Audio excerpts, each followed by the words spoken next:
Next on the workbench is a Nintendo Switch. Customer brings it in because it does not charge or turn on, and there's no surprise there. The USB port is severely damaged. We're gonna have to open it up and replace the USB port. From that point, we'll be able to determine if everything else is gonna work fine or if it will need additional parts replaced. It takes a few minutes to get the motherboard out of the system, and then it goes on the work mat. Because I'll be working with the USB port hanging over the edge of the desk, I use this board holder to do that, and I hold it right over the edge of the desk. This is the replacement USB port, and because I'll be heating from underneath, I have to cover up those holes on the port so that I don't melt the connector on the inside. I do that by first placing Kapton tape on there because it's residue free. And then I place aluminum tape or copper tape on there to actually protect from heat. To replace the USB port on a Nintendo Switch, we heat from underneath. I add flux and then I add leaded solder. The flux will help the leaded solder combine with the original solder that's on there.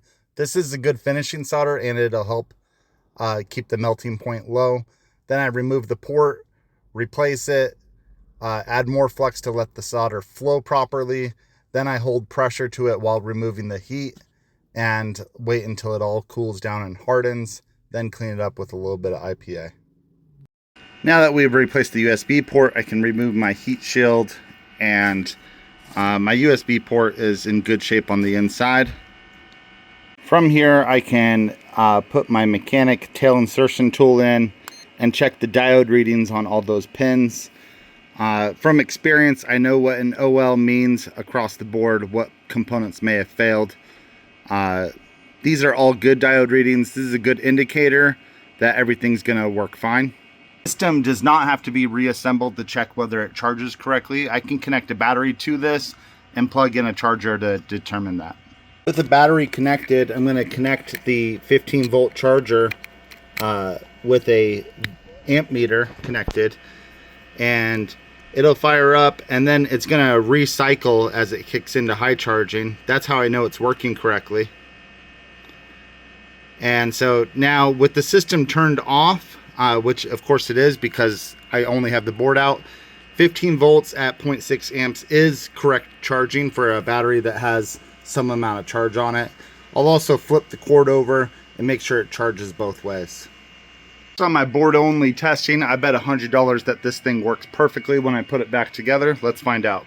Now when I do my reassembly testing, this is about as far as I assemble it, because at this point I can charge it and see everything that's happening on the screen, see that the cooling fan's turning on, that the Joy-Cons connect to the rails, and basically I want to make sure that everything's properly working before putting those final pieces on, because if I have to go back and replace the cooling fan or Joy-Con connection rail or any of that stuff, the game card reader, then this is going to save me time by not fully reassembling it before testing it. So this is a testing protocol. So now with it plugged in, we can see the charge symbol here, and the amperage draw is 0.12. This is totally normal for a battery that's completely drained and has been off for a while. The amperage will kick up as the battery charge increases.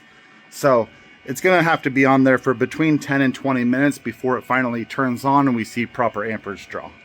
So when I come into the workshop, I'll usually knock out a switch first because it's going to take all that time to charge and finalize the repair.